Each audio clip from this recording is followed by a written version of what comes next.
Hey there, Nomads of Lore. I'm Jonathan. And I'm Sean. And together we are Mead and Mischief, your home away from no home. Today we're going to be doing something we've been thinking about for a while. We're going to give you a list of our top 5 favorite sci-fi movies of all time as of 2021.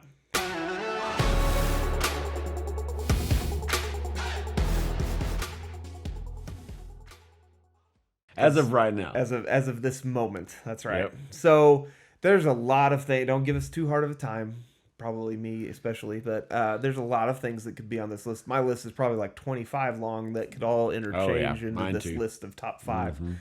But also, there's a lot of things that we haven't watched that we probably need to watch that could be That on we this want. There are several that we want to. that- Yeah, absolutely. That are on our list to watch that we haven't yet. So for now, this is our current list.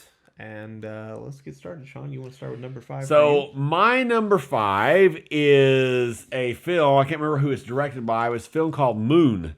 It's a relatively small film, both cast and premise. It's starring Sam Rockwell and has Kevin Spacey voicing this other character. And Sam Rockwell is actually the only character in the film, other than this machine robot character that's voiced by Kevin Spacey. And he is on the moon, and it's kind of this mystery starts to unfold. He's there, and he's on the moon, and he's doing science and research and collecting samples and collecting stuff and sending it back to the Earth. And I won't give too many details about this film because it's kind of this mystery about what's going on. And at some point, another him shows up and kind of what's going on with that and what's going on and what's really going on Earth and what's there. And it's this, Sam Rockwell is an amazing actor, and this really showcases his talents. And I tend to like films that are kind of thought-provoking or kind of there's more cerebral stuff going on, especially in my sci-fi. Like a movie that didn't make my list, is that I heard Jonathan mention earlier when we were kind of both independently thinking through stuff, like 12 Monkeys and things like that, things that are more cerebral and whatever. And this fits that, and it's not a very long runtime. And again, the cast is tiny. It's Sam Rockwell basically, and that's it. And it just this mystery and there's a lot of throughout the course. There's these interesting implications of humanity and technology and all of these things, and it's a really interesting character piece for him and some sci-fi ideas. So yeah, Moon. Very cool. We'll have to check it out. Yeah. Very cool. All right. Well, my number 5 is Rogue One, a Star Wars story. It's just I don't know. It's the quintessential first movie, in my opinion. It's really good. It's got the heart and soul of Star Wars, and some amazing characters. Got an amazing droid, and it's not R2 or C-3PO. And Who can beat Alan Tudyk as a droid? That's right. That's right. Yeah. Yeah. So anyway, I don't want to spoil that movie. If you haven't watched Rogue One, you definitely should. That movie is kind of spoils itself I guess that's by true. That's true. place. And That's true. I mean, everybody knew what the story was going to be. It's true. It's true. That was It's the crew that is to find the battle plan or plans for the Battlestar or for the Battlestar Galactica. for the Star Destroyer. Yep, that's the one. Yep. Battlestar. That's Star no Destroyer. moon. That's no moon. That's right. Yep. So anyway, yeah, great movie. Love the acting. And there's just the filmmaking is obviously really good. It's Star Wars, so. But I think for me, it's more the characters in this one. It's just super amazing characters. So, number 4. So, my number 4 is Back to the Future. Absolute classic. One of the funniest sci-fi films ever made, with some great interplay between Doc and Marty's characters. Wonderful. It's funny. The premise is a little bit bonkers, but fun and interesting. There's some weird stuff if you think too hard about it, but it's quite. I mean, it's a classic, and it's one that everybody should watch. And I really enjoy. I like the first one better. I know some people like Back to the Future 2. It was a little bit too crass for me. I didn't enjoy it as much, and then 3, that's rarely anybody's favorite. But the first one is just great, and it's a classic for a reason, and it's on a lot of people's high lists of sci-fi movies for a reason. It's just fun and interesting premise and wonderful character dynamics. Just really, really enjoyable. By the way, it's the Death Star, not the Star Destroyer. What did we say? Star Destroyer. I said Star Destroyer. Okay. Yeah. Anyway, we're good. The Super Star Destroyer. Yeah. The what do they call it? Planet Killer. The Star Killer Star Base. Killer Base. Yep. Yeah. Yep. The Death Star 3.0. Oh lordy. Yep. All right. So my number 4 is a movie called Inception. Great little film with Leonardo DiCaprio. That's what I used to call him. Yeah. Leonardo DiCaprio. I didn't like him a long time ago, and he has come to be an exceptional actor. He really has. Yeah, there's a lot of really good things that he's been in. His acting style has come a long way from his what was the Romeo and Juliet, like, you remember that? Yeah, the teenage Romeo and Juliet and Titanic and a few of those things, but he was all right in Man in the Iron Mask, but he kind of played the spoiled jerk that he kind of was back then, and so it kind of worked. Yeah, but anyway, Inception is a really cool, mind-bending kind of dream thing where basically they're trying to implant ideas into people. Well, actually, trying to steal ideas originally, right? That's what they're stealing ideas from people by putting them inside a dream, or inside a thought. And then this person comes to them with I can't remember if it's anyway, they decide they need to go implant a thought into someone. It's the first time it's ever been done, and so they have to delve several dreams deep. And anyway, it's a really, really cool. You never really know where you are, if you're in reality or not, and there's a top. And anyway, really cool movie. Original idea. Neat premise, neat visuals. Yeah, for sure. It's a good one. My number 3 is Alien with Sigourney Weaver. So a lot of people prefer Aliens, the more action, sci-fi action. I personally like the original Ridley Scott's Alien. It highlights Sigourney Weaver as an actress. It's one of the coolest, strong female characters we've seen in film ever, and definitely at that time for sure. Like light years ahead of its time in that department. She's in 79, right? Yeah, 70 something like something. And it is, before watching that and some other things, I would have said I don't like any horror movies at all. But this is very clearly a sci-fi horror film, and it is scary. The way it's shot, the claustrophobicness of it, and the whole stuff with the ducks, and of course the chest burster scene is, for the time was quite graphic. These days it's almost like a drop in the bucket. Like, like I don't, but which is maybe a shame, honestly. Yeah. But there's a lot that it hits right. I do like Aliens. I like especially the mother-daughter dynamic, that in particular. But the original for me is just really, really well done. It's just, like we talked about with Moon, is that kind of atmospheric and kind of interesting. It's got cerebral, but it's more psychological than it is like idea driven, right? But it's got a lot going for it. Not the least of which is Sigourney Weaver. Is really, really fun. So that's my number 3. So I want to let everyone know, spoiler alert, these lists were done separately. So any overlap was not intentional. Speaking of number 3, Alien. Alien 3. No, Alien. Bald Sigourney and in the oh no, whatever. No, definitely not. Definitely not. Hey, all the aliens are good, but it's debatable. But well, I mean, that's true. Some of the Prometheus, the new ones, are pretty cool too. They've got some really cool things. But anyway, Alien, the original, Sigourney Weaver, definitely. I was thinking about, as you were talking about the facehuggers and the chest bursters and all the things, it made me think of Half-Life. That was like the scariness of being claustrophobic. I remember being, I don't even remember, probably 12, 13 years old, playing Half-Life on a old computer and getting up in like some little air duct system or whatever, and crawling around the corner and a face hugger jumping at me and scaring the crap out of me. It was nighttime. And nobody else was home. And Mom, I was terrified. Exactly. Nobody was there to save me. So anyway, but no, it has a little bit enough fright, because I'm with you. I'm not a big horror fan, at least, especially like the new stuff. It's just, I don't enjoy fright for just the simple thought of being frightened, but this I enjoy Alien a lot. So Alien and Aliens. So that's my number 3, Alien. Okay, what's your number 2? So my number 2 is so he had a Star Wars, and this is almost guaranteed I was going to have a Star Wars. I put The Empire Strikes Back.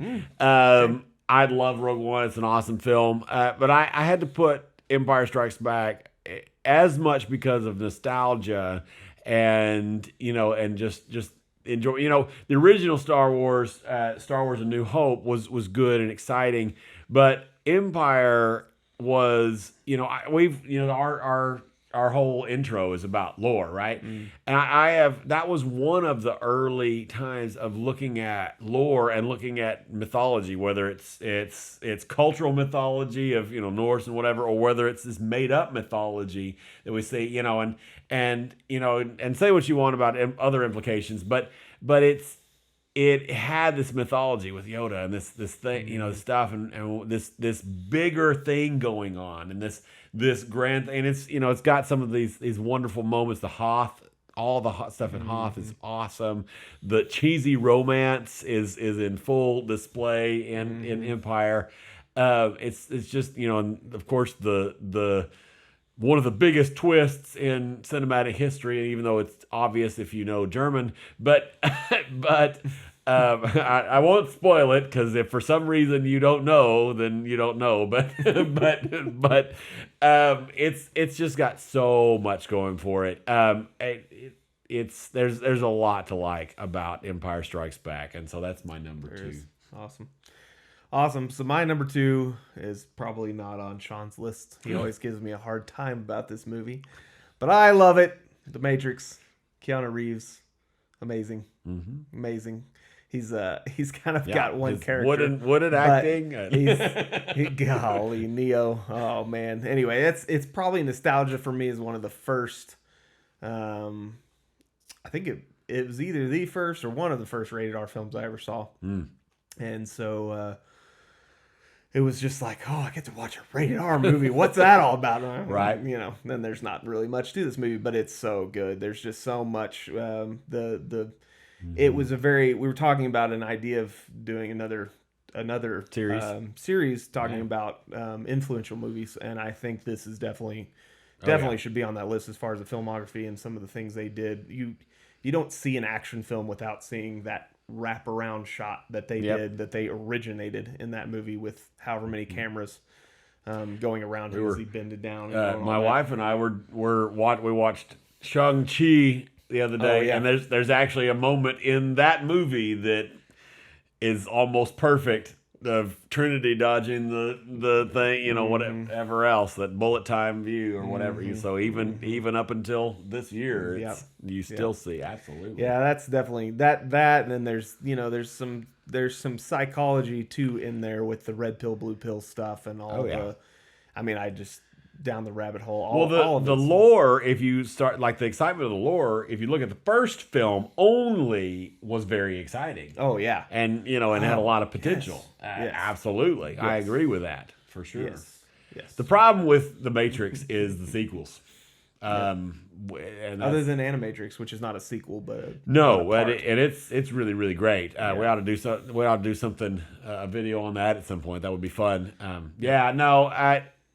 The Matrix, I don't think it's aged super, like it's not aged as well as some other things, but I 100% agree. It is one of the most influential. I actually vaguely, it's actually on my short long list, not The Matrix, but I actually almost put Ghost in the Shell, the old anime, which The Matrix is very, very, very heavily influenced by that. And so I almost put The Matrix's grandpappy on this list. And so no, it's extremely influential. And I do like if you can take The Matrix as just that film by itself without the sequels, then I would, and a lot of other people I think would be more favorable to it. The sequels just really kind of ruined it made it have a bad taste. But so my number one is drum roll, please.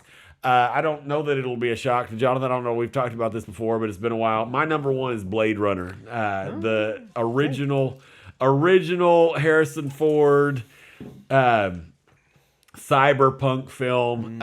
It's got all these things that we've talked about. It's got lore, it's got cerebral, it's got psychology, it's got beautiful writing. I mean, the Tears in the Rain monologue so many things are just beautifully written, and just the atmospheric feel of it and the aesthetic of it is just really, really awesome. Of course, Harrison's portrayal is wonderful. Some of the more thought-provoking things of that, in the science fiction genre of what does it mean to be a human, and android being and what can they be human, and is a very interesting concept in science fiction. And there's just so many awesome. The score is amazing. Jonathan and I got to watch the Blade Runner 2049 in theaters, which made me really, and it's got some of the same score things that were taken from there. It makes me want to go to like Alamo Drafthouse or something and see the original in theaters, because that score in theaters, oh my gosh, that was so amazing. So it's got so many things going for it, and I really, really like it. I've said this on camera before, but I still, even after 2049, am still on team Deckard was a replicant. So, but, for the record. Okay. That's my number one. That's cool. Actually, you made me think of something that would be really cool. I wish they would do this. I don't know of this. And correct me if I'm wrong. Tell me in the comments where you can go watch this. But Shauna and I, my wife, went down and watched Home Alone in Houston, Texas, at the Houston Symphony Orchestra, and they did the music score while we were watching the movie, and that would be phenomenal in some of these older sci-fi anything had John Williams score. It'd be so cool, because it was amazing, even for Home Alone, crazy kind of kid movie, but it was awesome. It was just immersive. Cool. Anyway. Yeah. So my number one is another Star Wars film. Surprise, surprise. And it's actually double dipping. I had a hard time because I'm a big fan of Empire Strikes Back as well. But Return of the Jedi recently has kind of come to my forefront. So Return of the Jedi, number one for me. And it probably is just the culmination. I really loathe the last three movies for bringing the Emperor back. I really liked the ending of him dying, and of the son and the father kind of coming back together, and that whole redemption arc, finishing, and then of course there's a lot of there's some cool fight scenes in there. There's some really cool space stuff. But anyway, my I wish it had ended there. We'll just say that. But then you wouldn't have got to see Rogue One. No.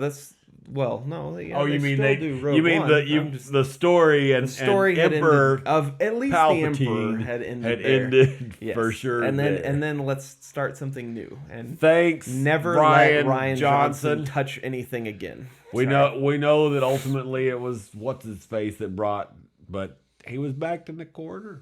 Yeah. He may have had that plan from the beginning. I don't know, but we won't bore you too much on our. That's not the point of this video. We're supposed to be talking about things that we like. Yeah. So anyway, what are your top five favorite sci-fi movies? Yeah. Tell us in the comments. We'd love to hear about them. And there's probably a lot of them that we've never watched, and we'd love to watch them. So absolutely. Maybe we'll have to do like a once we have a big enough audience that we can do some live stuff with, it'd be fun to do like a watching of something, together. That'd be really cool. Anyway, maybe we'll do a giveaway of you can join our actual watch party on Disney Plus or whoever steals that feature from them. That'd be cool. Or something else. Yeah. Like, comment your favorite 5 sci-fi, comment your favorite 5 fantasy. I'm sure we'll do that coming up too. Yeah. So inevitable. That's right. So y'all have a wonderful evening. See you later. Bye.